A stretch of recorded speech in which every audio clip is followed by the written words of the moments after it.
Africa's total trade. So a significant proportion of their trade is regional, and the highest being in the EU. EU trade accounts for 67% of all EU trade. Now, while we know that Africa's intra-regional trade is small, there's some important factors to bear in mind when we drill down a little bit more. What we find in that is Africa is by far the second most important market for most African countries. In other words, while they may be most African countries would be exporting to the world, and that may contribute the largest share. Africa is important for their own, is second most important for their exports. And seven African countries count Africa as their main export market, and 25 count it as their second most important market. So African trade is important to African countries. The other point to bear in mind is that 3/4 of intra-Africa trade takes place within the regional trading blocks that has been established, the ones I mentioned previously. And that shows the importance of regional integration that has been underway in Africa. And the last point on the slide is a very important point, is that most of our trade amongst ourselves is value-added manufactured products, so very important for our economic diversification away from commodities. For South Africa, South Africa accounts for almost 1/4 of total intra-Africa trade. Now that means that South Africa is a major trading partner on the continent. And Africa is very important for South Africa's exports. More than 1/4 of all our exports globally are destined for other African countries. The figure was 26.5% in 2019. SADIQ is the most important of South Africa's trading partners in Africa and accounts for 87% of all of South Africa's exports to Africa. And the key markets in the SADIQ, Botswana, Namibia, Mozambique, Zambia, and Zimbabwe, all of which are in our top 20, amongst our top 20 trading partners. The other important point, and I referred to it earlier, is the importance of manufactured products in our export basket to Africa. In 2019, 83% of our exports to Africa were in manufactured products, and that compares to about 55.3% of our global export basket. In other words, most of our exports to Africa are in manufactured products. A few words on the Southern African Customs Union, because this is it's important to bear in mind that all our negotiations and implementation of obligations in respect of trading goods is framed within the 2002 SADIQ agreement. A few words on the Southern. The essential features of that agreement and essential features of the relationship with SADIQ is that we have a common external tariff for all members. So the tariff that South Africa has on any product is applied to all members in the Southern African Customs Union. And alongside that, the other very critical feature of the agreement is the revenue sharing formula. So all tariffs that are collected that come into SADIQ are put into a common revenue pool, and that's an agreed revenue sharing formula. The other important aspect of the agreement, of the SADIQ agreement, is that it foresees the development of common policies for industry, for agriculture, for competition, and to advance integration. For the purposes of this presentation, the important point to bear in mind is that SADQ agreement also relies on trading goods with respect to tariffs. SADQ has to adopt negotiate common external tariffs. And that in turn requires that we also in SADQ have common approaches to regulated rules as they relate to standards, to rules of origin, and to trade remedies. We could move on. Also for information, in the context of SADQ, South Africa participates, a number of departments and institutions participate in those processes. National Treasury addresses all the revenue and finance-related work in SADQ.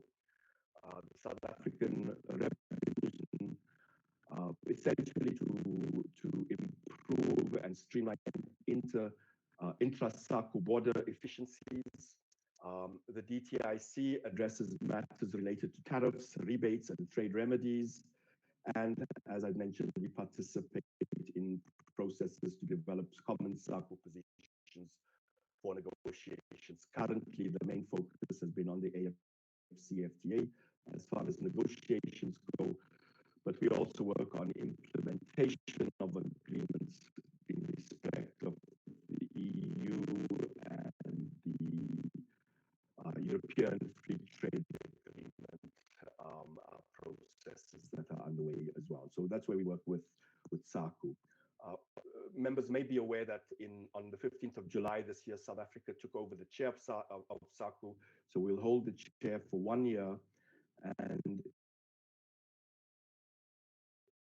meetings that the minister has held on this, we've agreed to a new work program in SADQ that will prioritize regional industrial cooperation and investment and export promotion in the context of the wider African integration agenda. So this was agreed to at a meeting at the beginning of this month. Moving a little bit further afield, the Southern African Development Community, SADC. I mentioned SADC is important to South Africa. It's important for SADC countries because almost a quarter of all of SADC's trade is accounted for trade within the region. And this is important also from the perspective that it shows that SADC is one of the most integrated regions. Within SADC, almost, more than 40% of intra-SADC trade is accounted for by SADC region from a trade perspective. The trade in the region protocol, which was negotiated and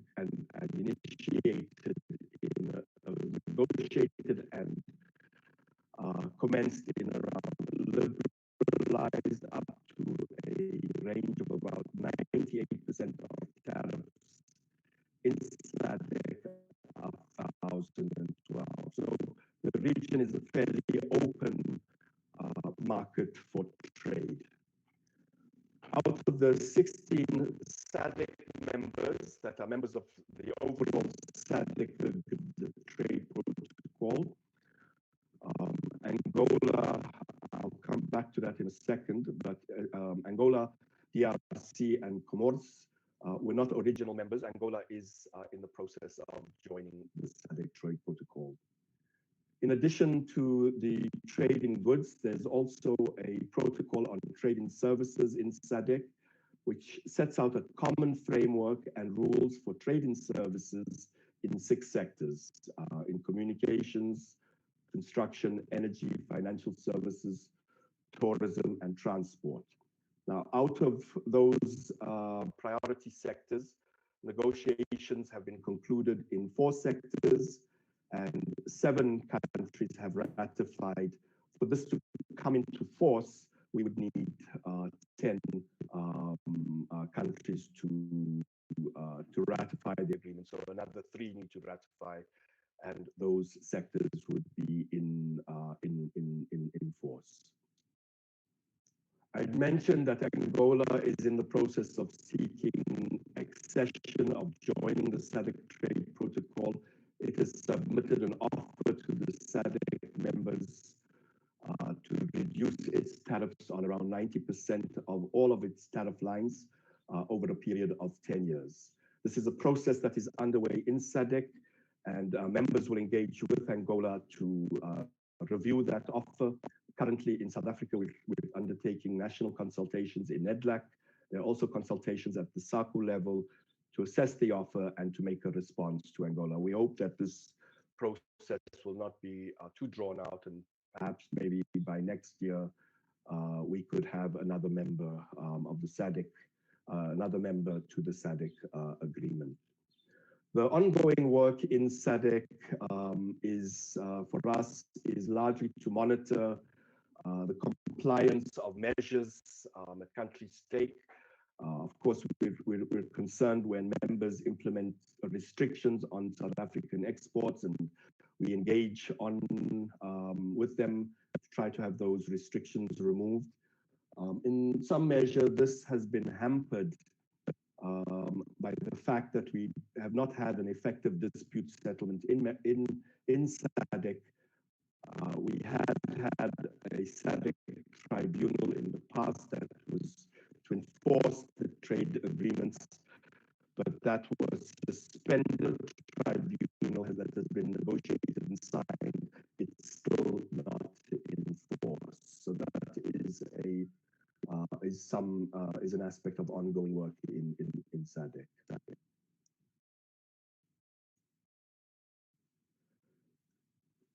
A few in 2015,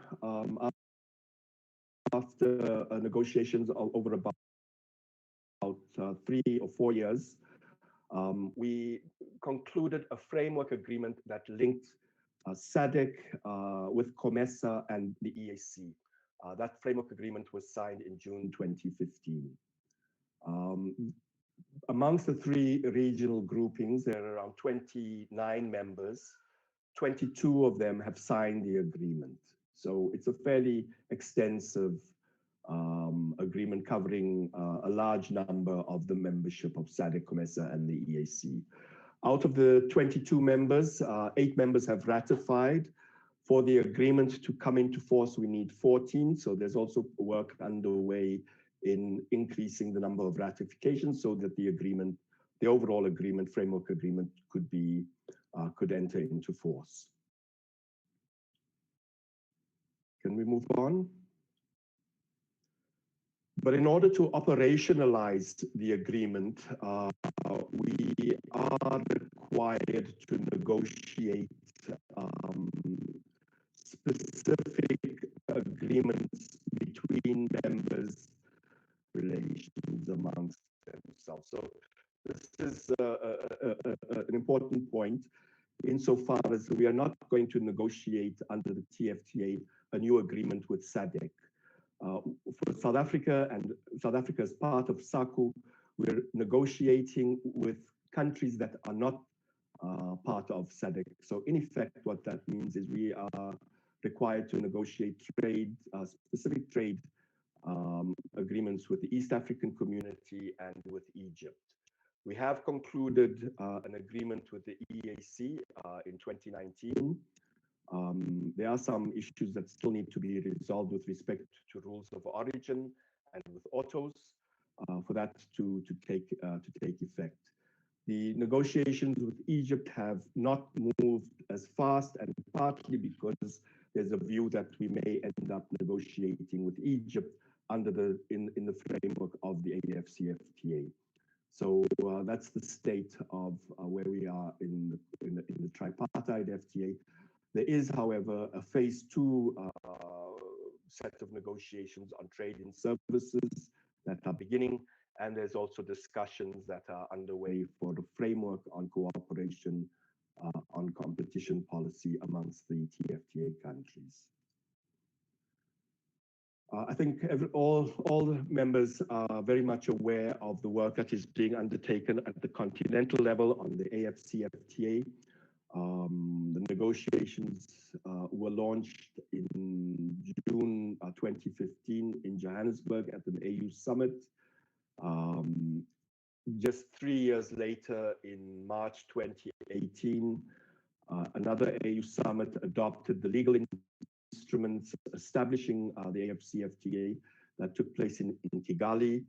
Thus far, 54 out of the 55 AU member states have signed the AFCFTA, and 28 members have ratified the AFCFTA. The way that this was set up, we needed 22 members for the agreement. We needed 22 members to ratify for the agreement to enter into force, but having 28, in effect, the agreement is in force. In an AU summit last year in Niger, we launched the operational phase of the agreement. And I'll explain what that means. That's essentially to ensure that the tariff liberalization is effected. So there's a lot of progress that's been registered, and the overall framework is agreed. We have the agreement establishing the AFCFTA, as I indicated. We have the protocol on trading goods and the accompanying annexes. These are the legal texts related to trade in goods. We've got the legal text related to trade in services, and we have a protocol for dispute settlement under the AFCFTA. So all of that work is completed. We've also agreed on how we would liberalize the tariffs amongst the countries, the participating countries. We've agreed that 90% of tariffs will be liberalized over 5 years.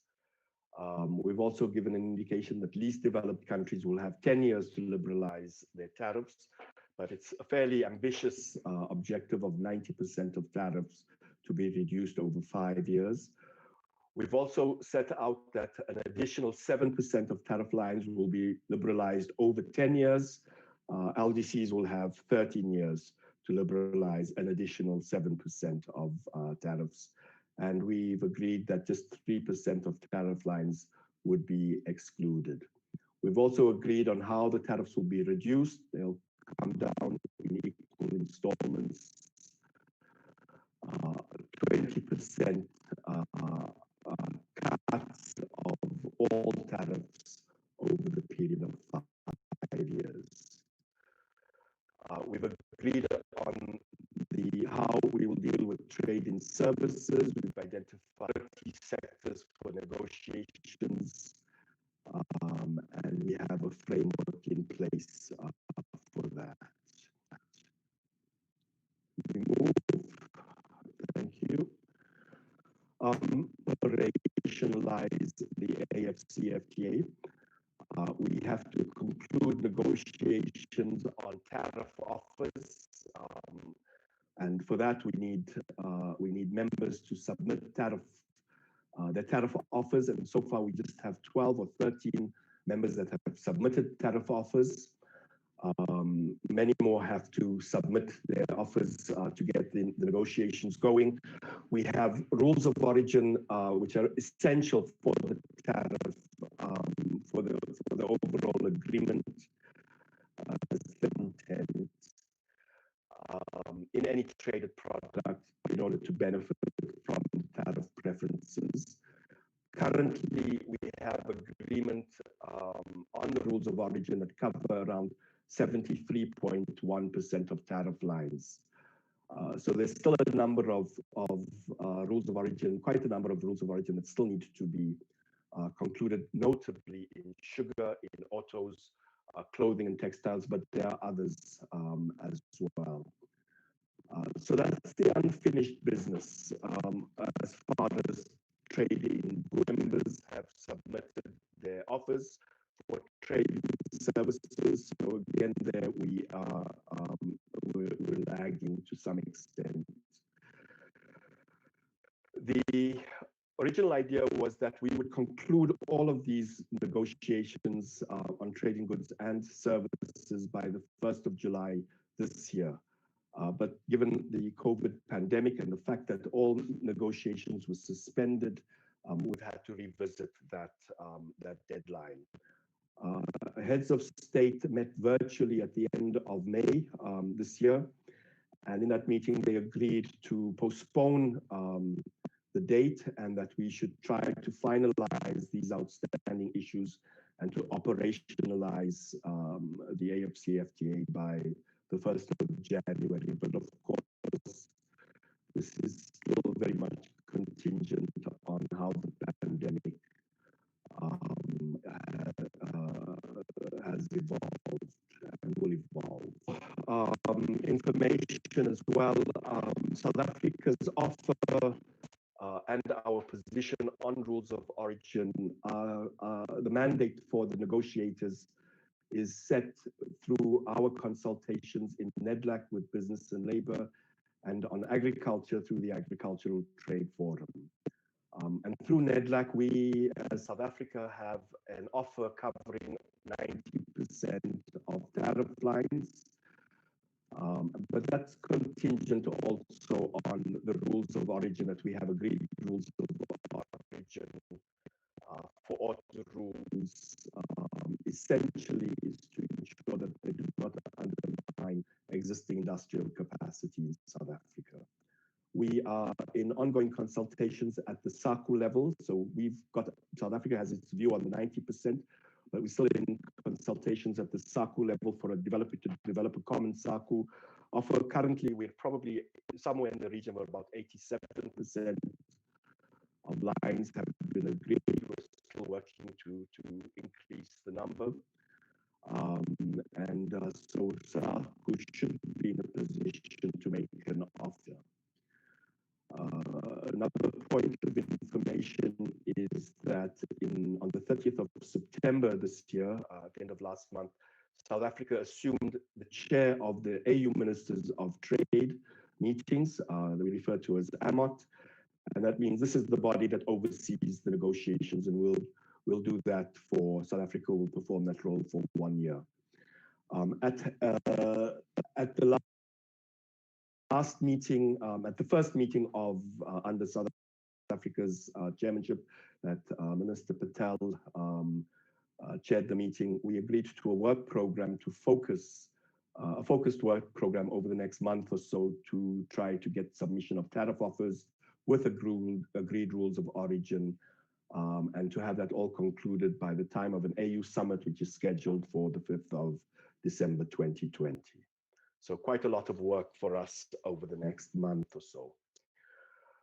Some very high-level challenges that we're aware of and that have been raised in the various discussions in the AFCFTA from members and from the private sector and from business and labor is that we need to ensure that there are strong and effective rules of origin in the AFCFTA.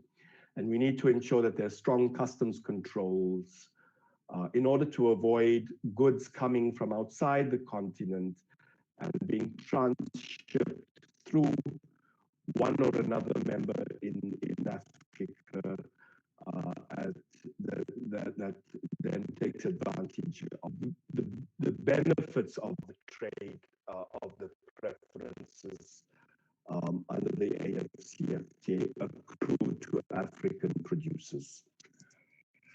We also want to ensure that the AFCFTA builds on sub-regional arrangements such as SADIQ, in the same way that I spoke about it in the TFTA. We're not renegotiating SADIQ, but we're extending preferential arrangements beyond to encompass the entire continent. A very important point that has been raised by many is the need to make sure that more open trade provides benefits to all members, to all participating members. This is going to be essential for the legitimacy and the long-term sustainability of this project. We have a couple of points that we wanted to raise in light of some of the lessons learned during the COVID pandemic. And the first is that what the pandemic revealed was Africa's extreme vulnerability of being dependent, excessively dependent on health products and even basic foods during the pandemic. As global supply chains were disrupted, we found that African countries were extremely vulnerable in that respect. And what that has done, it's heightened the importance of us cooperating more effectively, advancing industrialization, particularly in respect to the production of needed health products and food. So this has been an issue that has come up very strongly in the recent engagements. Moving on, we are now very broad terms our trade relations with the EU under the SADIQ EU Economic Partnership Agreement. The EU as a bloc remains South Africa's largest trading partner. 24.5% of our total exports go to the EU. That's less than what goes to Africa. 9.7% of our total imports come from the EU, so that makes the EU our largest trading partner.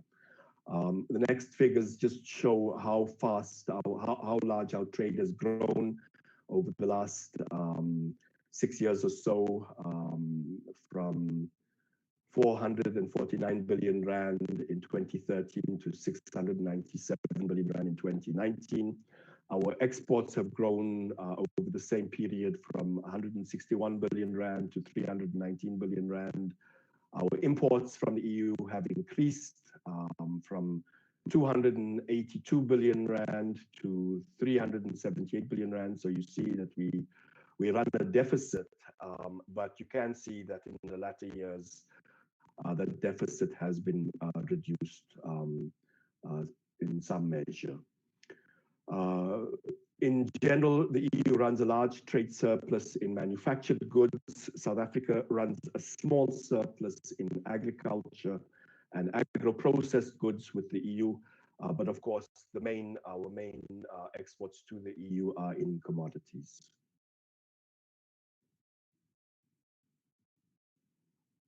The trade, South Africa's trade and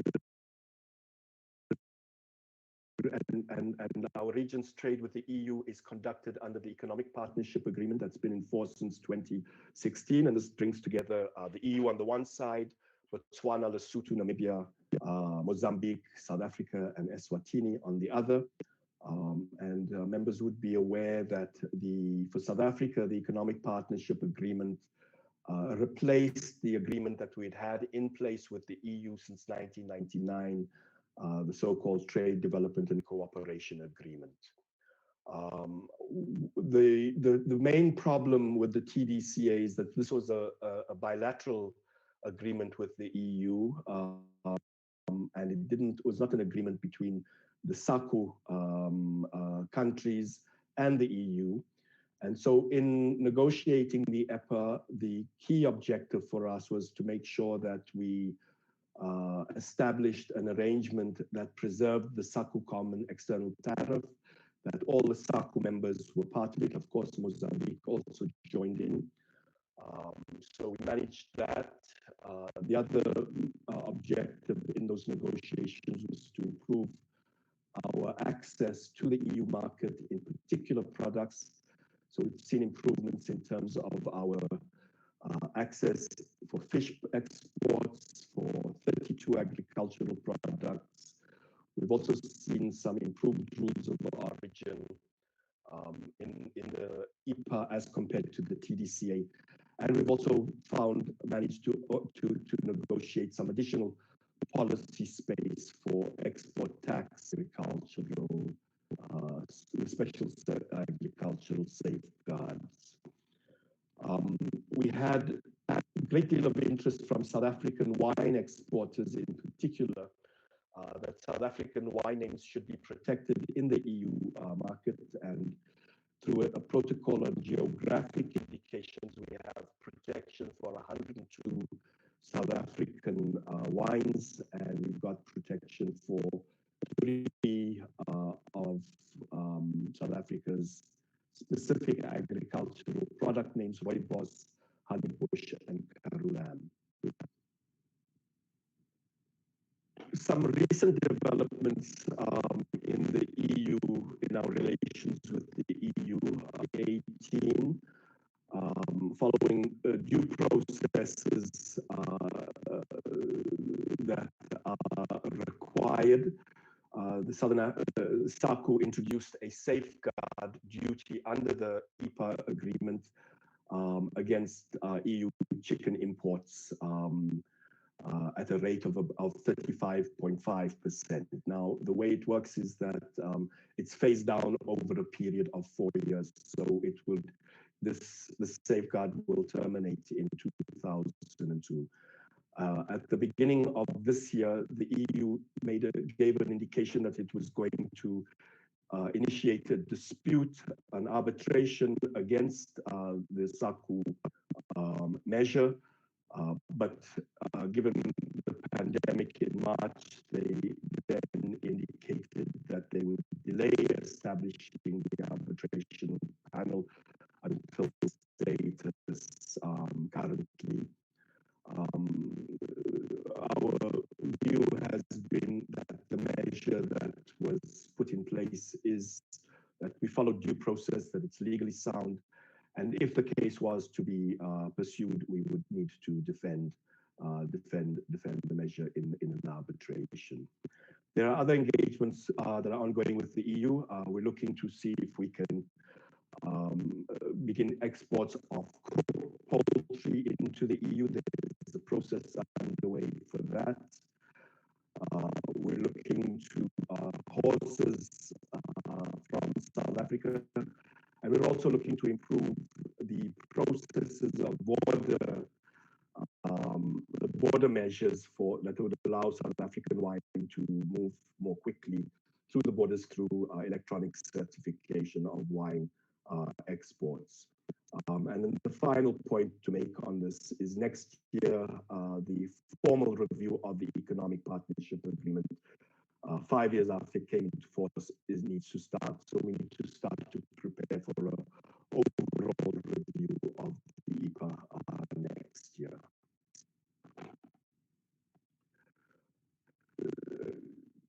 First point to make is the UK is an important trading partner for South Africa. It's our 6th largest trading partner. Historically under the TDCA and under the EPA, we conducted our trade relations within the context of the Economic Partnership Agreement with the UK. But as members are aware, in 2016, the UK voted to leave the EU. So being on our trade with the UK, we negotiated an agreement with the UK. This was a negotiation conducted with SADIQ plus Mozambique on the one side with the UK. And last year in October, we concluded this new agreement. And effectively, the essential terms of in fact, most of the terms, overwhelmingly, the terms of the agreement that we have with the EU is rolled over into the agreement with the UK.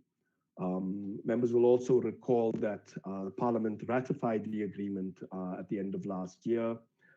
We are aware that Botswana and the UK have also ratified the agreement. Namibia, Lesotho, Eswatini, and Mozambique still have to ratify the agreement. We hope that they do it relatively quickly.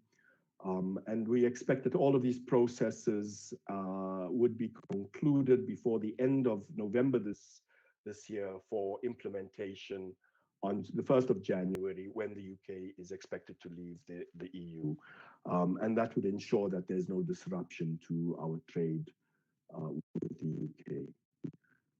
Just a quick word on our agreement with the European Free Trade Area. This is an agreement that SADIQ has access to their markets on industrial products, but our access in terms of agricultural products is much more limited.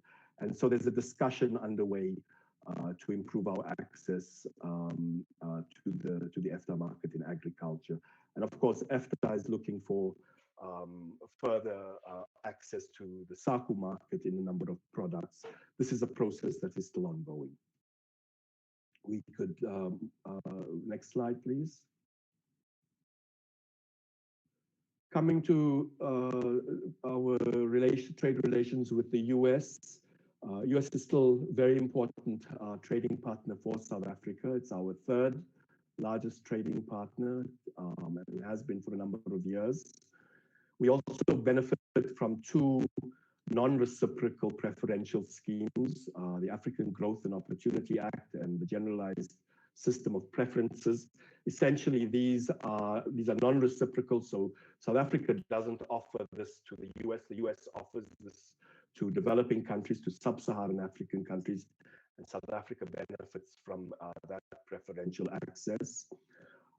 And what we've seen is that since having access to these preference schemes, our trade has grown steadily with the US over the first decade of this last millennia. So our trade peaked at about 16 billion rand. Total South African-US trade peaked at about 16.3 billion rand in 2011, but has declined since then to around 12.3 billion in 2019. It's a similar story for our exports. Our exports grew to the US over the first 10 years of this millennium to 10 billion in 2008, but has since declined dollars in 2019. And our share of exports under AGOA grew quite rapidly in the first 13 years, peaking at around 31% of our total trade was under AGOA in 2013, but it's declined to around 16% in 2019. So we've seen, overall, we saw an increase, a significant increase in our trade to the US, peaking in around, after around the first 10, 12 years, but then subsequently it's declining. And that is in large measure due to just poor trading conditions, poor export conditions, both in South Africa and in the US since the global financial crisis in 2008. But it's also a function of the fact that we've seen many new measures that have come into place in the US that have restricted some. 2018, our exports of steel and aluminum to the US were reduced significantly as a result of new tariffs that the US imposed on those products. We saw the threat of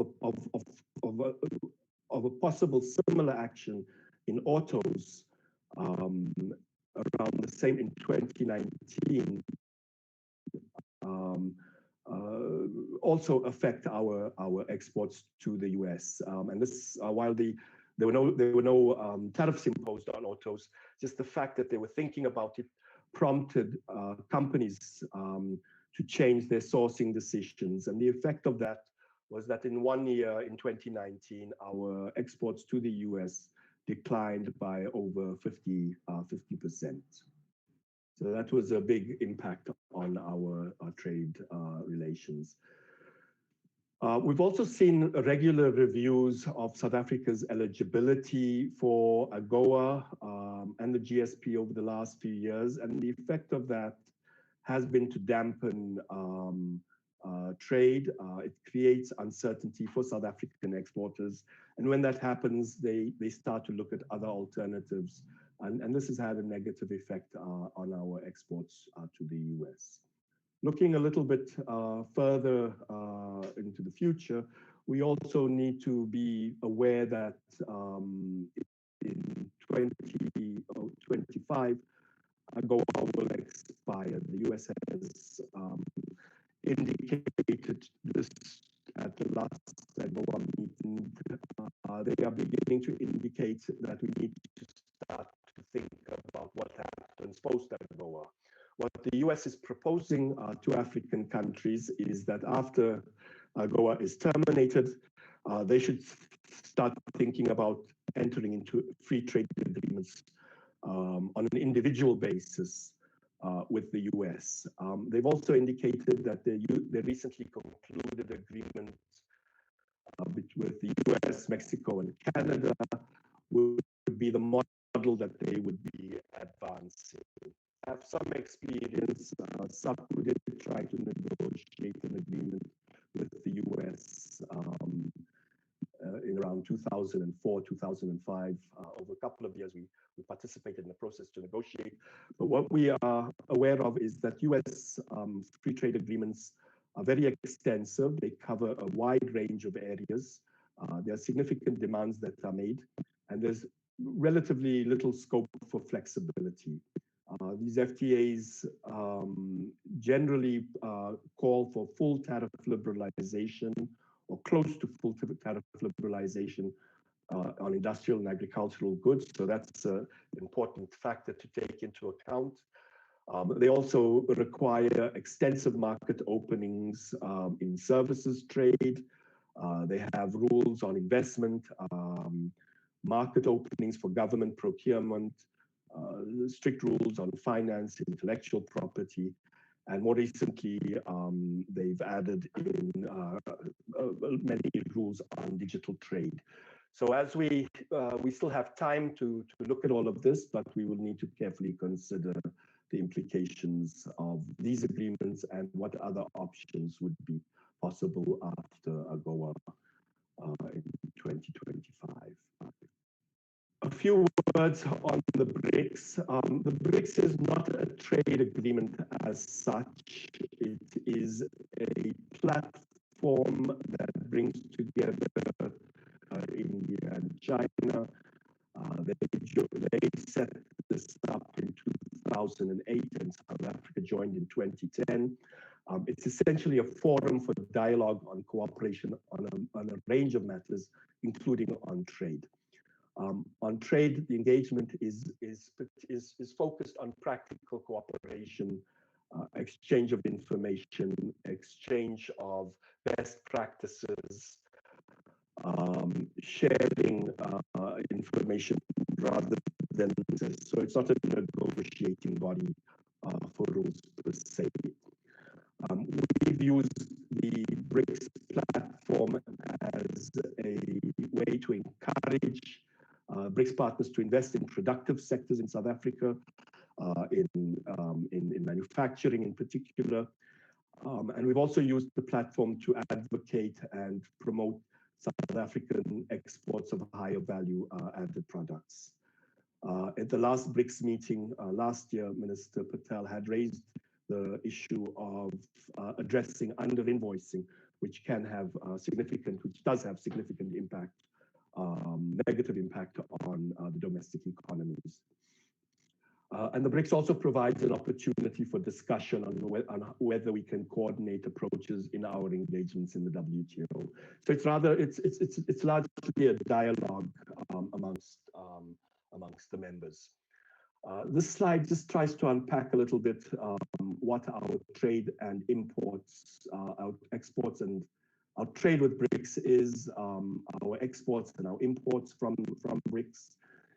And what we see when we break it down in this way, we see that with Brazil, we run a small, relatively small deficit of $697 million. With Russia, we have a small surplus of $99 million. With India, we have a larger surplus of $143 million. But we run a significant, according to these figures, a significant deficit with China.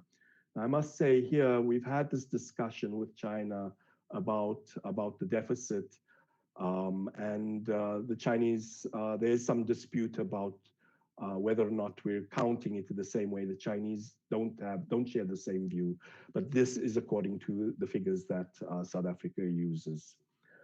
So overall, the main points is that overall we run a trade deficit with BRICS, most of that accounted for by China. The second point is that China and India account for 94% of all our trade with the BRICS. So those are the two most important partners for us. And the most important concern that we have is not so much the deficit as such, but the content about trade. And our trade is only 24% of our total exports, and 94% of our imports from BRICS are in manufactured products. So that is a matter of concern.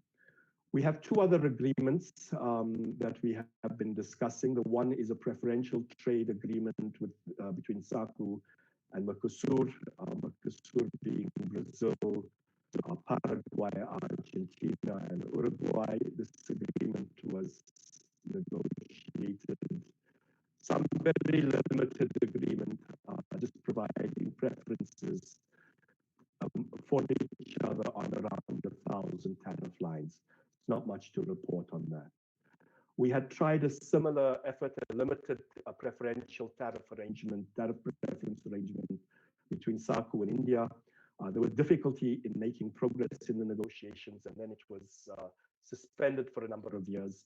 More recently, there's an attempt to look at this again, and we're starting the discussion with India. We're restarting the business trade data.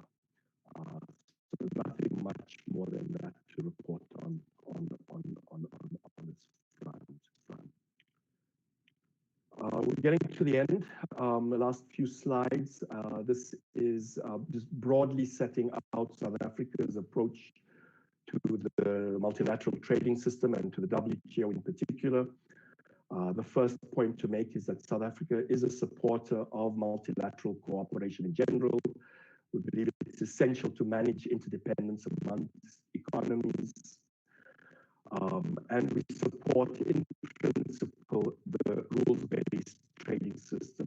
As we always say that while we support the rules-based trading system, we also recognize that WTO rules, as they are established currently, exhibit a range of imbalances and inequities that prejudice trade and development interests of developing countries.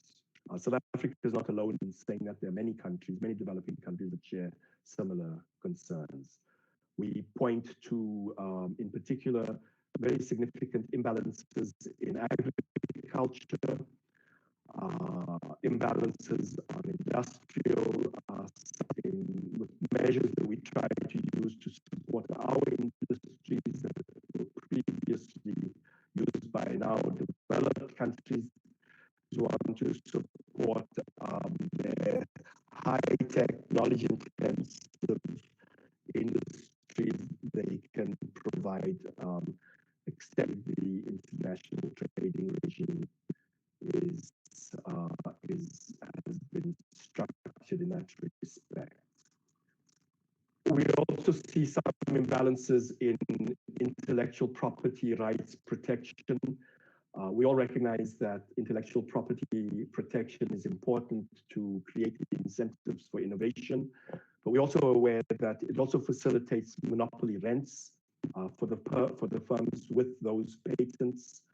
And it also makes it more difficult to share the technology, which is essential to spread. Sense is that the balance in protection and dissemination of IPR may not be respect of the Doha round. One of the great promise of the Doha round that was launched in 2001 is that it was an attempt to correct some of these imbalances, but because it hasn't gone anywhere, many of these imbalances remain. And so the agenda of the Doha round remains a relevant and legitimate. Concerned about some of the new developments at the WTO.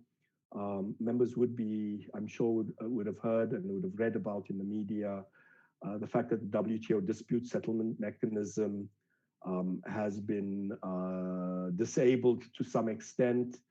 And what the implications of that is that disputes now are less likely to be resolved through a due process, through a legal process, and more likely to be resolved through bilateral engagements. And that tends to benefit stronger parties in settling disputes. We've seen a range of measures that have undermined some of the core principles of the WTO, like the most favored nation clause. We've seen efforts to weaken provisions that are developed supposed to support developing countries, the special and differential treatment for developing countries. And we've seen some important rules having been broken in the recent past. So those are risks to the system that we are aware of and that we have some concern with.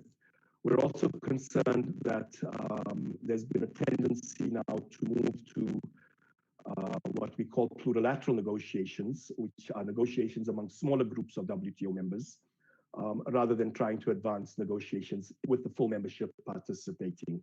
And this undermines the consensus decision-making, which has been a central feature of the WTO system. We're also seeing proposals for new rules on industrial policy and technology transfer that we believe may make it more difficult to support industry and may make it more difficult to access technology that's needed for development. Overall, our approach to the process of WTO reform is a general acceptance that the organization needs to be reformed. These are just some guiding principles and approaches to our thinking about this. We want to defend a rules-based trading system, but we need to see the existing imbalances addressed. We would not want to see new rules that worsen these imbalances. We'd like to see a better balance between global rules on the one hand and the policy space, allowing developing countries to promote their development, their industrialization, and to access technology. We would advocate an inclusive and development-centered multilateralism to promote sustainable integration of developing countries into global trade. And that requires, in part, preserving special and differential treatment and the right to regulate in the public interest. I'd mentioned many of the ideas embedded in the Doha mandate are relevant for this WTO reform agenda.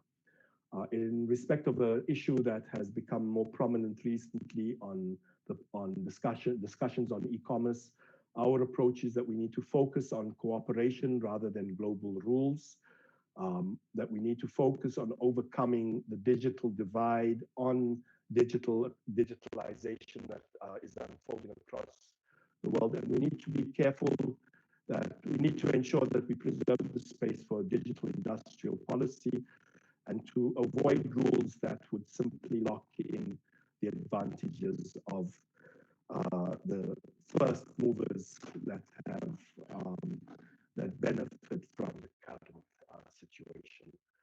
Chair, I think presentation. So let me thank you and the committee for allowing this. This has been a long presentation covering many issues. I hope it gives a sense of the work that we did, and we're ready to answer questions from members. Thank you, Chair. Yeah, I think trade area, it's really appealing, because I think one is looking at what we have as a continent, how we actually can, incorporate beneficiation, be at the point where when we look at agriculture with the,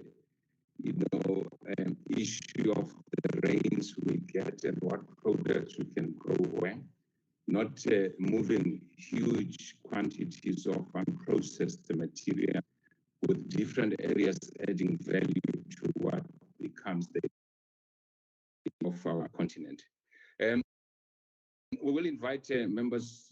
Let's actually see Secretariat who are the members who would like to comment or ask questions to the ambassador after the presentation. Andre? Here we have the following members: Mr. Cuthbert, followed by Ms. Mentashe, Mr. Three, Mr. Mulder, and Mrs. Hermans. Okay, Cuthbert, Honorable Cuthbert. And Mr. Mbuyane, Chair. And Ms. Masani. Oh, okay, can you just go through quickly so that Okay. Mr. Cuthbert, Mantashe, Thring, Mbuyane, Mulder, Hermans, Mbuyane, Masane, and Mutahung. Okay. Honorable Cuthbert. Thank you very much, Chairperson, and thank you to Ambassador Karim for his presentation. I found them always to be very detailed and very interesting to participate in. Just a couple of questions, Chairperson. The first question being, has the South African delegation to the WTO decided on a of their policy priorities? And if the ambassador could please make the delegation's choice available to the committee so that we are able to have that information at our disposal. The second question that I wanted to ask Ambassador Karim is, what is the progress on deciding on digital industrial policy and transfer at the WTO at this stage?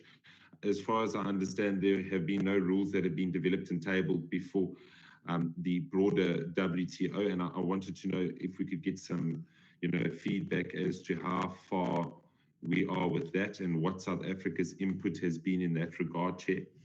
And then finally, regarding the large trade deficit that we have experienced with China, Chairperson, I always find that rhetoric, allows us to fall into a trap. And, we generally, from a country perspective, have pro-Chinese rhetoric.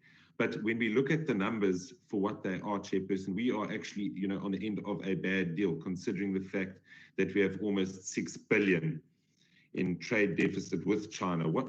Can we have a bit more detail as to what discussions have been had with the Chinese in terms of, beneficial trade arrangements between ourselves and them?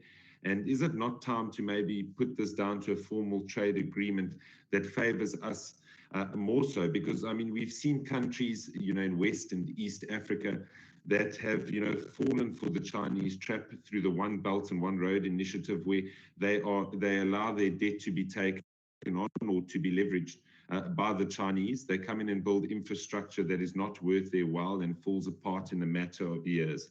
And then have signed away, a large portion of their sovereignty, because they somehow think that by aligning with the Chinese as opposed to, Western powers, they're now in some way progressive, which I don't necessarily believe is the case. I think that we should take trade deals and trade matters on a case-by-case situation and, look at the various merits that we have in favor and also the, disadvantages thereof. And that's what should inform our trade policy. So, if we could just get a little bit more clarity on that from Ambassador Karim, I think that would be much appreciated. Thank you, Chairperson. Thank you, Cuthbert. Honorable Mantashe. Thank you, Chairperson, and good morning. In appreciating the presentation that is extensive by Ambassador Karim, I have a few questions, Chair, on different sectors. On the sugar. Come again? No, you can go ahead, Honorable. On the sugar sector. Yeah. Okay, yes. Chair. Our country is flooded with imports from Brazil on sugar via Eswatini, which is a major threat to our industry. Is it possible that the department, through this section, suggest some solutions in the same way they've done in the poultry industry?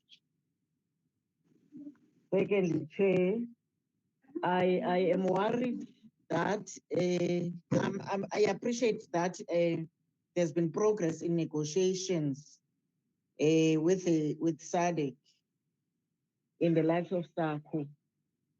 But I want to ask the ambassador whether they will be able to ensure that the SADC countries do not have individual negotiations on tariffs with the likes of EU and UK, so that we can be on the same level with tariffs.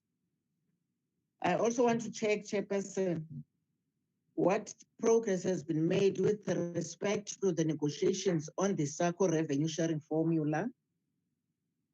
And again, another progress it has been made on the BRICS economic partnership strategy, in particular, in terms of trade and investment, manufacturing and processing of minerals. And what is the latest on SA's eligibility for AGOA? What have been the discussions between SA and the US in terms of this, Chair? I will pause there for now, Chairperson. Thank you. Thank you, Honorable Mantashe. Can I ask Honorable 3? Thank you. Thank you, Chair. Chair, I want to appreciate the presentation as well. Just a few questions. First slide indicated that trade policy must be supported by industrial development. Because if our trade policy does not support industrial development will fail. And I think that this is essentially what is happening, because our failed policies will result in failed policies. Not only trade, but also add to that the disastrous COVID policy, overall trade imbalance with our BRICS partners. 94% of the cutbacks correctly indicated. Our strength lies on these. This is our competitive as well as a comparative advantage that we have. But our policies on beneficiation and localization continue, unfortunately, to move at a snail's pace, while the rest of the world hurtles along in implementing their progressive economic, and in particular to fast-track beneficiation and presentation, because of the suspension of the SADIQ in place will not be what the paper it is written on if there is no enforcement or out the disagreements and other trade agreements that we have in Africa. Continental Free Trade Agreement dispute mechanism looks like, particularly as we see the possible termination of AGOA in the next few years, 2025. And then how are the existing trade agreements in Africa going to be absorbed? Just a simple question. How are the existing trade agreements in Africa? What also are the poor trade conditions and restrictive trade measures that have resulted in the 50% restrictive trade measures? What were they? Organization. When at the WTO to address the existing balances that he mentioned in his presentation? Thank you, Chair. Secretary, we have Mbuyane that is next. Oh. Okay. Honorable Mulder. I want to make trust is a critical part of economic from international trading partners in the recent past. Now, considering the fact that South Africa has to compete and investment, considering that even if South Africa, the rand however is one of the most volatile currencies in comparing with other BRICS countries, resulting in a profound gap between a perceived risk and a real risk. Now, South Africa has not been successful in delivering economic growth up to now. So my question is, investment currently rated on an index, a trust index, as a trusted trade and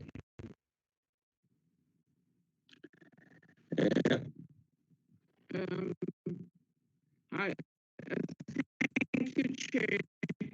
To check the ambassador will speak to Chair, and during, I think, affected by COVID. So can be still seen to have information. The ambassador mentioned that if a particular reason, I know they are important to know why they have not signed. Then I think there is a potential threat to the states saying that they are going to be doing their own FTAs with African countries. What is South Africa doing to mitigate the effects that would have? Because surely it would affect our trading relationships. Thank you very much, Chair. Honorable Mbuyane.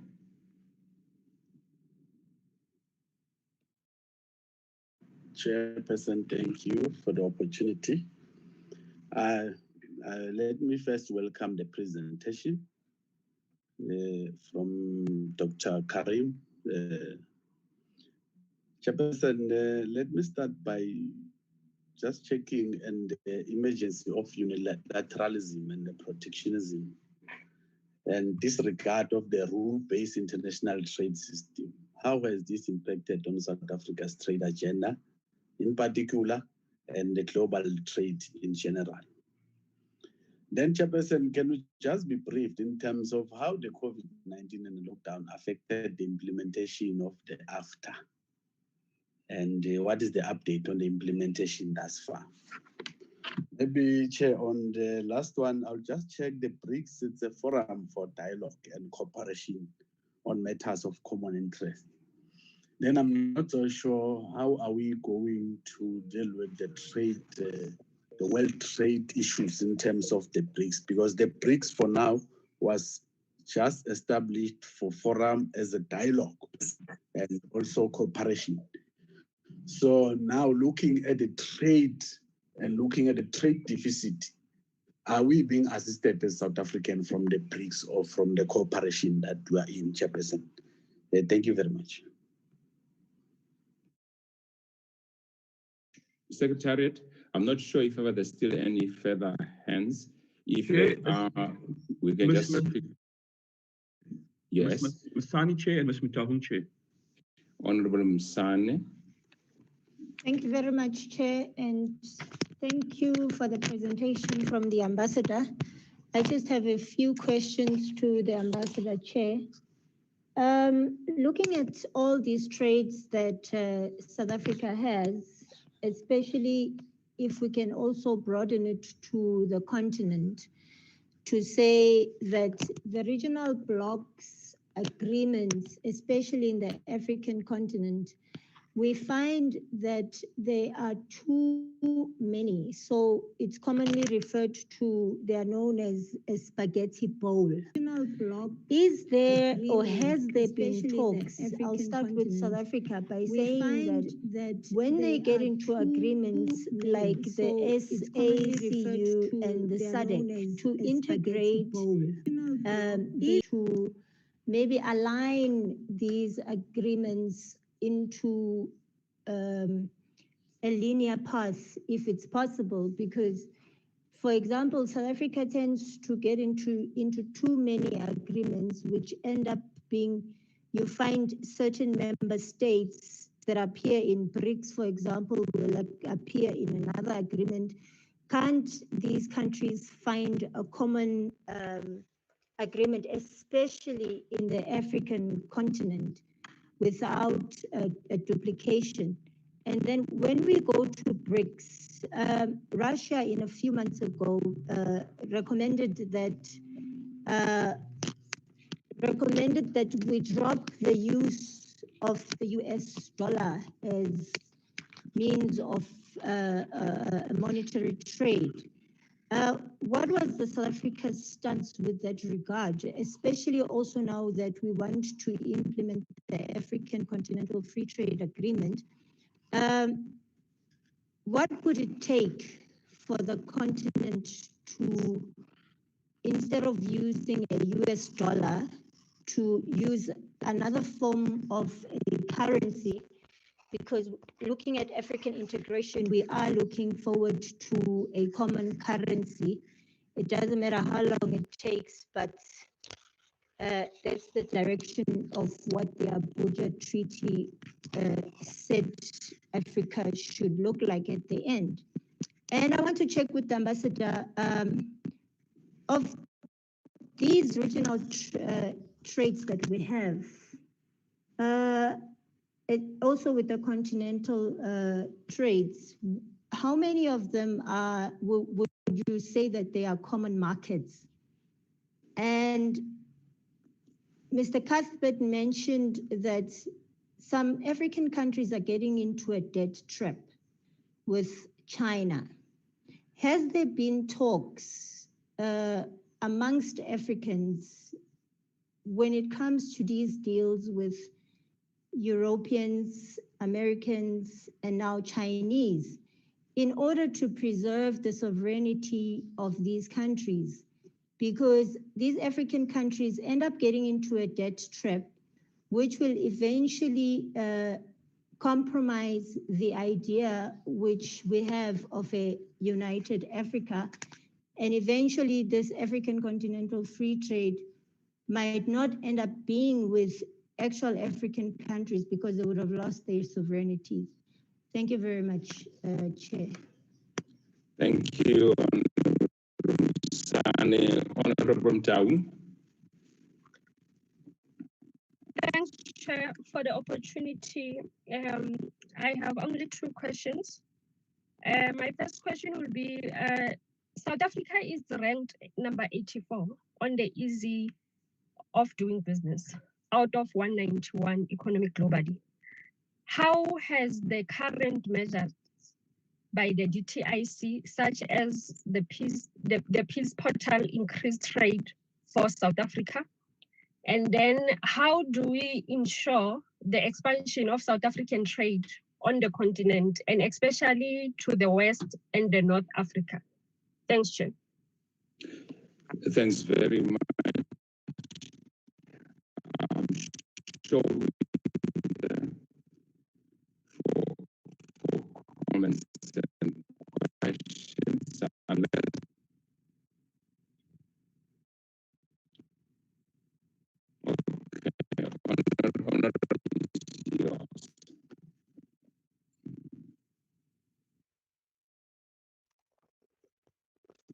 Thank you very much, Chair, and thanks to, I should say that some of the branch that I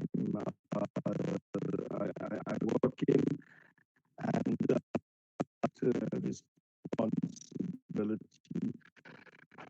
So I'll try that I can, and perhaps so I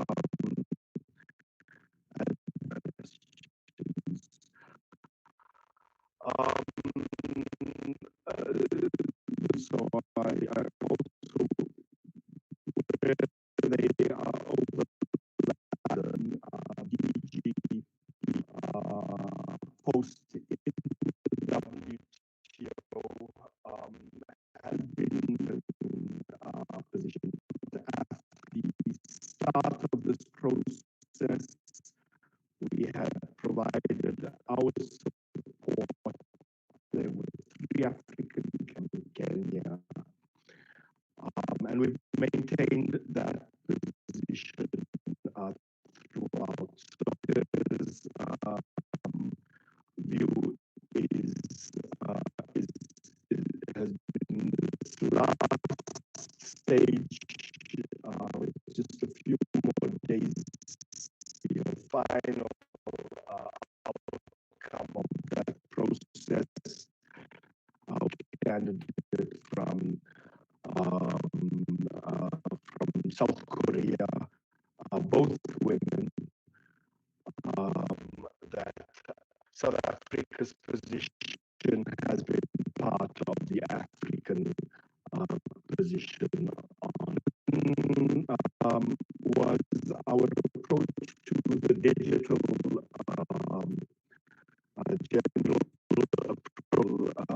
digitalization at the WTO. And here is that have come together to try to develop a thing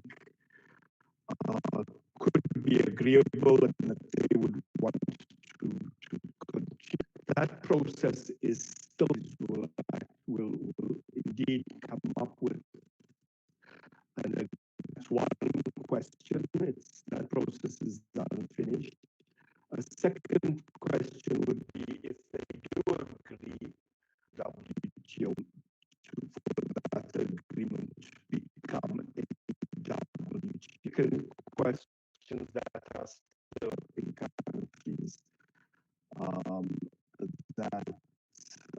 real challenge at this stage for e-commerce globally is dominated by Africa plays a very marginal role in global e-commerce.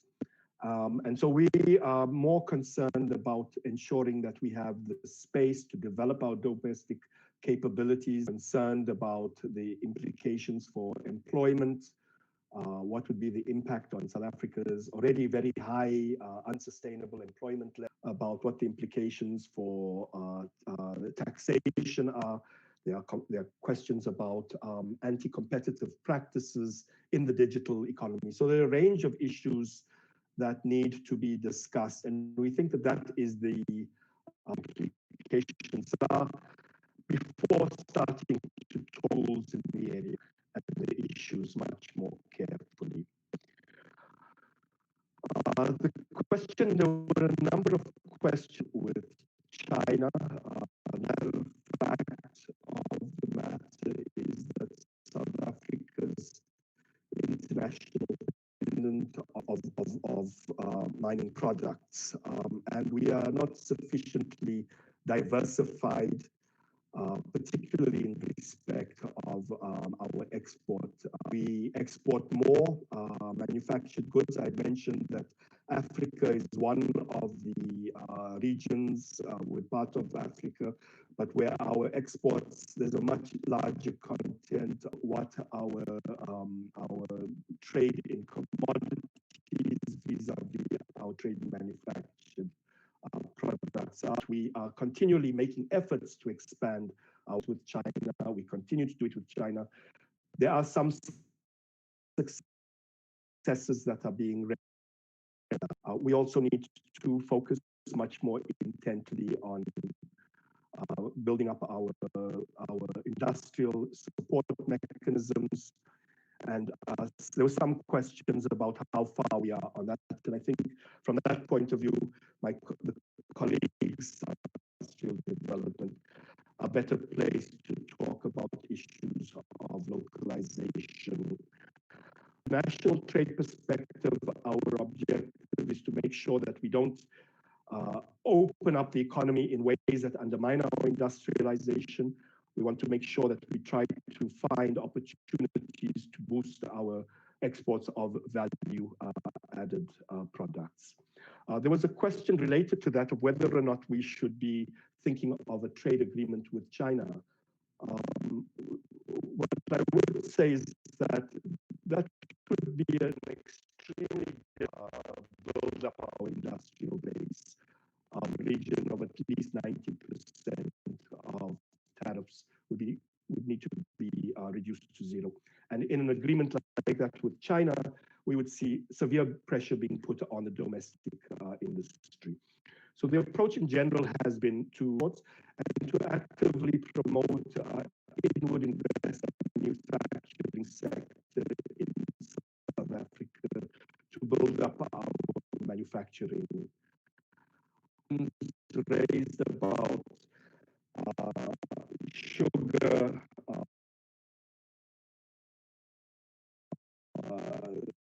There is an effort underway to develop a sugar master plan, and part of that plan would be to try to limit the imports via order to respond more effectively. There was a question about whether or not we could prohibit or limit individual members of SADIQ entering into negotiations with other countries. I think this is also part of a broader set of questions that were related to whether or not the US, what would be the impact of the US negotiating with individual countries. It would be preferable that we implement the AFCFTA and that any future at the continental level in order to preserve the area in Africa is max. Nothing to limit or to prohibit a country, we considering it, we know that under that's a sovereign decision by individual countries. We that we are in negotiations on revenue sharing, negotiate the revenue sharing formula. But unfortunately, is the status quo. Is the status quo reached in 2002? The way that we share the revenue, that's the basis of the revenue issues. And again, the national treasury is best in more detail. There was a question also on the BRICS. I answered that also in reference to the other question was about our eligible regular reviews AGOA. There is no indication at present that ineligible for AGOA. This can change from companies and sometimes some Congress people that raise concerns about it. At present, as we sit today, there is no GSP or AGOA is going to be made a number of comments, and I'm not going to respond to the comments. I think they are points that we support. The question about what are we doing to address questions of localization, Department is doing. On the question of SADIQ enforcement, I'd raised the point that this is an issue. So far, we've had a number of instances where South Africa's exports into SADIQ have faced some restrictions. Exporters complain to the department, and then as the department and what the restrictions are, clarify what the concerns are, and try to influence a change that we have in SADC. And the figures that I was that were shown in the presentation, given in decline to time. How do we integrate the existing trade agreements in Africa within the overall AFCFTA? And essentially, the answer in essence is that we agreed in setting up the agreement. We set out a process in which the negotiations are in effect between countries that don't have, while we talk about the AFCFTA, South Africa, and we have to work together with SACU, will not renegotiate the SADC agreement. That remains in place. We're not going to reopen negotiations with Zambia or Zimbabwe or any of the other SADC members. Our negotiations are essentially between us and ECOWAS in West Africa, and then North African countries. So we don't reopen agreements that have already been settled, and those are eventually put into an overall set of tariff arrangements to open up trade as much as possible. And that comes to the point that was raised by the Honorable Motang about how, sorry, it was not, it was Msane, about alignment and the question of the spaghetti bowl. Unfortunately, this is the agreements, but these are the done away with. But what we try to do in the negotiations is we try as much as possible, as we take these steps forward, is to improve the alignment, so that we negotiate whatever we've negotiated in SADIQ to do that alignment. But there are cases where there is the misalignment remains. But over time, we're hoping to narrow those differences on an ongoing basis. There was a question about U.S. restrictions and the impact of U.S. restrictions on South Africa. There are a number of these that I've mentioned. I've mentioned the steel and aluminum impact on South Africa. Started a review of its tariffs on auto imports. This was an investigation and part of a process that was underway there. The fact that this review was on, and even though there were no tax cars to the US, didn't want to take any risk that they wanted to avoid the possibility that there would be a sourcing decision that South Africa, but the US to supply the US market. So those companies simply shifted their sourcing decisions. The impact for us was a significant drop in South Africa's export of cars to the US. Action is, and I hope it's not, I hope it's was not unclear in the present in our car exports to. There was a question about when the WTO Reform ongoing proposals that are on the table. And so to say it's difficult, the entire membership is participating in the debates over time. So it's not possible to answer that in a being a trusted partner per se, that one could measure that, and I just continue to invest in South Africa. This has been disrupted significantly by the pandemic. We continue to get investment. So that may be an indication of seeing and how to mitigate the effect of the pandemic. Well, goods continue to make.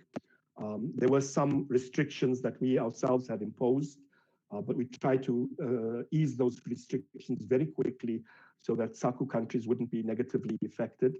We were also very aware that the closure of the borders could affect goods that were destined for our SACU partners. And so we also tried to, going forward, one of the main outcomes of the meeting that we just had at the ministerial level in SACU to mitigating the effects of the pandemic by beginning to coordinate more effectively on investment promotion, on export promotion, on industrial development in the region, with a view to participating more effectively in the AFCFTA. So to identify how as the on that. Eritrea, to answer what the reason for discussions between at a very high level. Honorable Muyane raised questions. There are many of these. We've seen some of the impacts on South Africa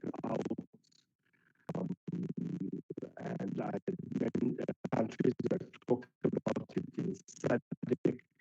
So it's part of the international trade. Countries always seek to.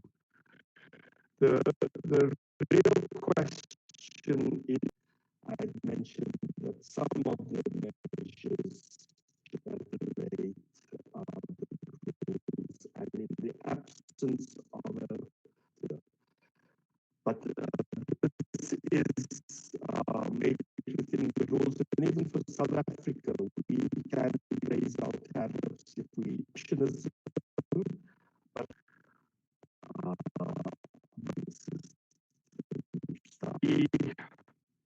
there were questions about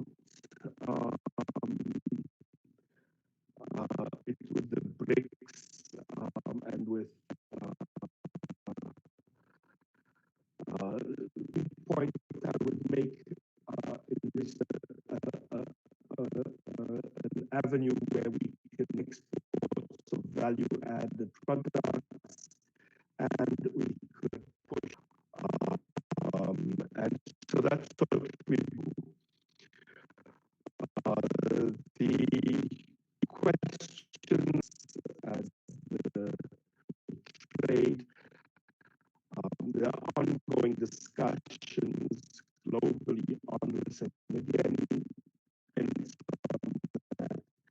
the national treasury is probably not, and how many common markets are precisely, but really, but to achieve tariff, and from that point of view, for those countries that participate, but having a common external tariff does really market would entail. There may still be restrictions on the movement of labor in that respect. It's about the debt, the international falling into a debt trap, extended country that offers loans and are not quite yet is in Africa, but this is certainly one issue that has as an issue that needs debt relief for Africa is certainly an important matter that requires some attention. Coming to the last set of questions that I have, Honorable Motan raised a question about the ease of doing business. Let me just say that that is not an issue that we deal with in our branch directly. This is an issue that is dealt with by Investment South Africa, essentially to make it easier for business to set up and operate in South Africa. There isn't in our international engagements in any direct manner. And the last point, this is ongoing work. I'd mentioned that we're trying to coordinate better in SADIQ to do that, but also our export is coordinating with the private sector to identify product lines. And when the AFCFTA is operationalized, those companies would be better placed to take advantage of the new opportunities. Chair, I hope I've answered as the questions as they came. If I missed anything, I'm happy to come back. Well, I think the only point we may have to look at would be largely follow up on areas of information which is not in the branch you're in. But further, I think there would be investors area linked to question and national treasury, as you have actually indicated. Maybe we can actually ask that the Secretariat with yourself see if ever we can have a response in writing, because obviously we're not expecting that you should be able to respond now. Of response would actually be quite important to follow through. Or comments by members. Secretariat, if you can actually just have a look at that, because we have just around 30 minutes to be able to conclude. But if ever it's covered, then we can proceed. Secretariat? It would seem that there's no further questions, Chair, that we can proceed with the next item on the agenda, Chair. Wonderful. Thank you very much, Ambassador. I think we would actually invite you to just maybe take your concluding remarks, but with the comments that I've done as well in terms of the other questions, and maybe conclude on the process of your presentation. Floor is yours, Ambassador. Thank you so much, Chairman, and thank you for the opportunity again to make the presentation. I'm happy to work with the Secretariat just to make sure that any follow-up questions or that I didn't answer can be properly directed. And really thank you for the opportunity for this interview, and have a good day to you and to all the members. Thank you very much. Okay. Thank you, Ambassador. Most appreciated. Secretariat, can we then proceed to the next item on the agenda, which is the minutes?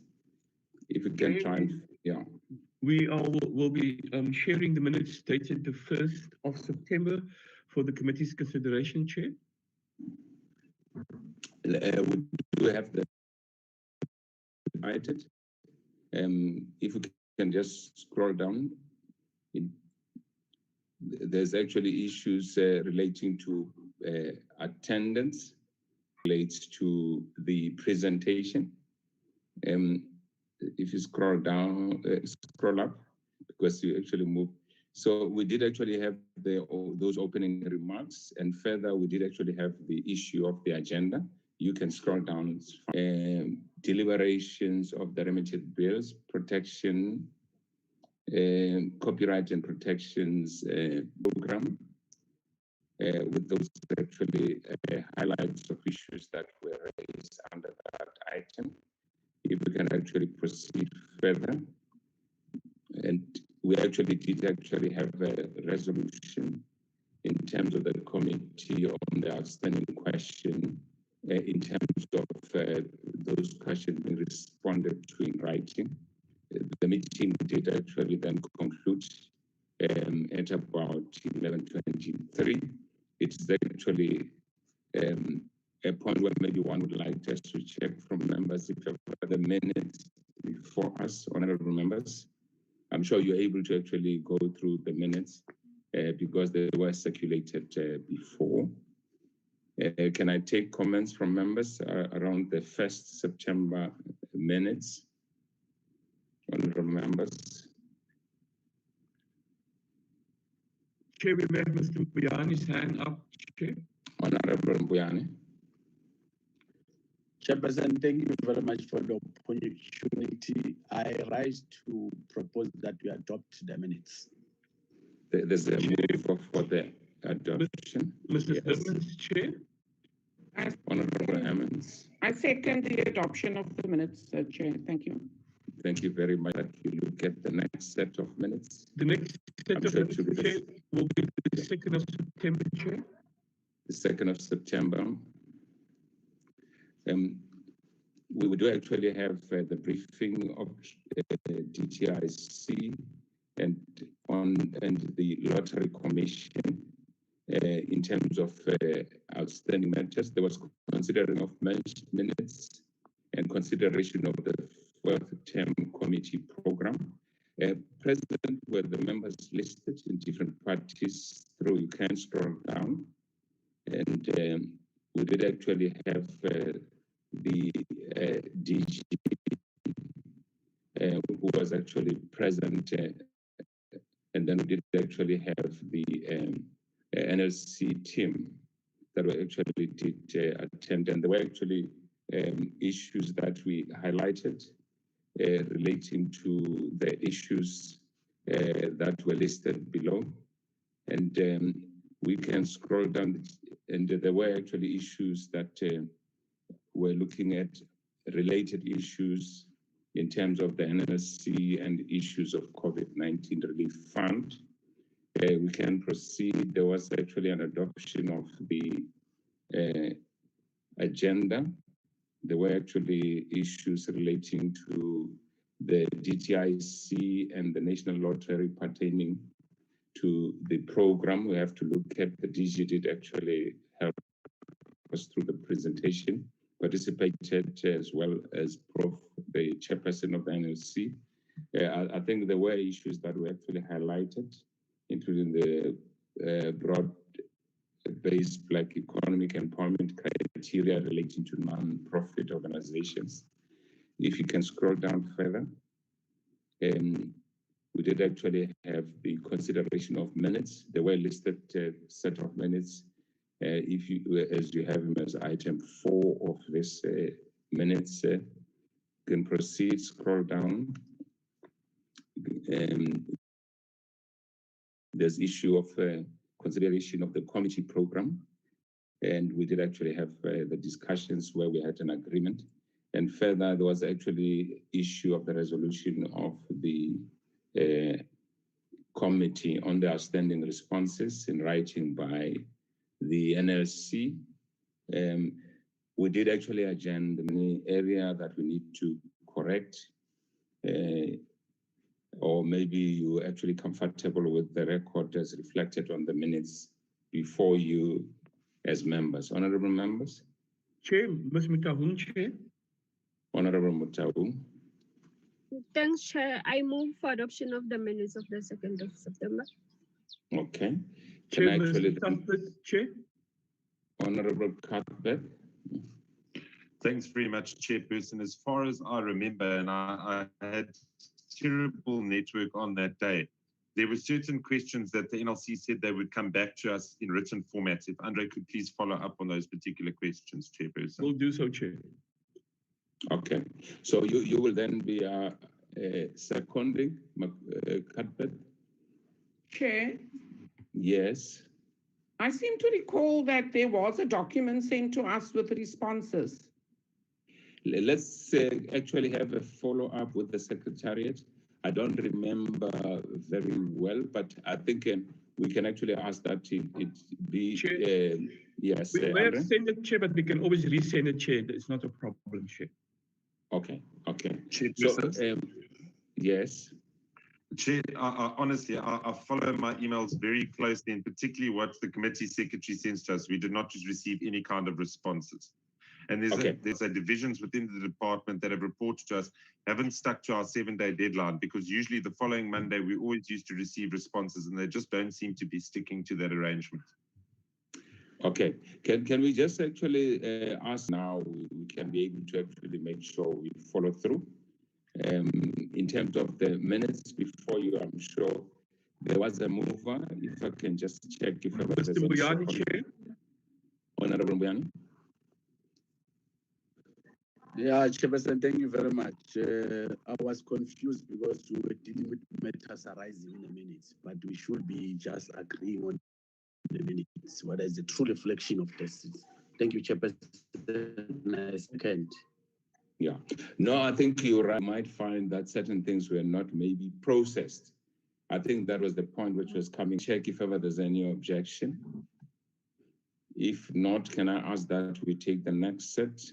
This set is agreed to. Chair, the next set is the minutes of the 6th of October, Chair. 6 October minutes. We did actually have the briefing by the department relating to the 2019-20 first and the first quarter of 2020-2021. That's what we have before us as a committee. And in the committee part, we had the program. Present were the listed members. If you can scroll down, you can scroll down on those members who were present on the meeting. And there were also attendance by the minister, deputy minister, and the DG, including the actually supporting team, which was actually there in terms of both the EDD and the DTI. In the introductory part, there were actually those issues which were raised, if you can scroll down. And there were actually discussions in the briefing, which actually took place on the issues reflected by the different members of the team and the comments by Minister and DG. The committee business part in terms of the draft committee program was also actually taken care of, and they were actually down further. We did actually then conclude our meeting around 11:45 on the, you said the 6th of October, or is that our next meeting, Andre? This 6th of October, I see the 7th of October. That's our next You meeting. unmute. That reflects the next meeting. We have Mr. Mbuyane Sanchez. Honorable Mbuyane. Chairperson, thank you very much. I rise to propose the adoption of the minute of the 6th. Yes. Honorable Mutau. Thanks, Chair. I rise to second the minutes of the 6th. Okay. Thank you very much. Are there any objection, honorable members? If not, can I ask that Secretary to pick up on the next set of minutes? The next set of minutes is dated the 7th of October, Chair. Okay. Let me actually then indicate that in terms of the meeting, we actually were looking at the two entities in the National Regulatory for Compulsory Specifications bills in terms of Copyright Performance Protection Amendment Bill as well, copyright and performance protection. Present were the members listed. We can scroll down. Honorable members, in terms of just multiple, there were apologies as well around the Cuthbert and Honorable Tring, and we actually did have the DTIC speaking to us and the team from both SABS and the NHUs in terms of introductions that the chair actually highlighted. And further, there was actually consideration of the program and briefing by the two entities in terms of their turnaround strategy. We started with the SABS. We actually proceeded further, if you can scroll down, to the NRCS, and I think it's quite important, agenda meeting at 11:45. And obviously that will be next, which is actually 13. Can I actually ask then, Secretariat? Chair, we have Ms. Masani, Chair. Honorable Masani. Thank you, Chair. Just a correction on the attendance. On that meeting, I was not present, Chair. Oh, okay. Well, was there an apology? No, Chair, because I was attending another one. Oh, okay. We'll correct Can you that, Chair. actually correct? Yes, if you can correct that. Thank you very much, Honorable Masani. Can I just check then if there's any agreement that the minutes be agreed Yes, Chair. to? Yes. Ms. Watson, Chair. Honorable Member. Honorable Watson. Thank you, Chairperson. I move for adoption of the minutes with the corrections. Okay, there's a mover for the adoption. Any seconder?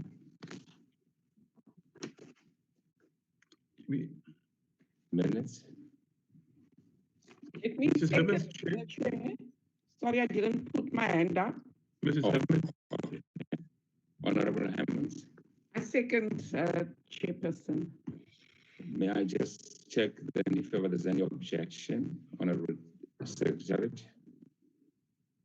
No hands raised.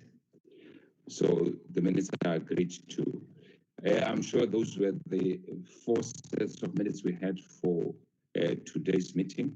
Secretary, unless maybe there's other issue that I'm missing, if I can get back to you. Chair, there's no other minutes, Chair. That is the 4 sets of minutes. We're up to date with all our minutes, Chair.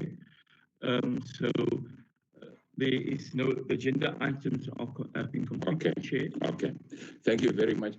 Honorable members, may I just say what we will be doing, Andre, on when we start Secretariat, the next time we would actually want to see the members. There are a few members that see, the majority we can see. So when we actually call your name, we should actually also see you, because we'll need to see. Definitely, I need that smile, I need that face. Please don't be, your presence in the space. So there we go. We see everybody now. No, I will actually try and actually make sure that at least when we introduce or when we make a contribution, at least we'll see the face. But if ever the member is actually in attendance, he can only greet in the morning. If you don't participate, it's fine. We won't see your face. Okay, can I thank you, honorable members, for you're actually joining on time and maybe making sure that we actually finish within the reasonable space without interfering with your time. I know most of the members have got lots of things to actually engage on, and we would actually really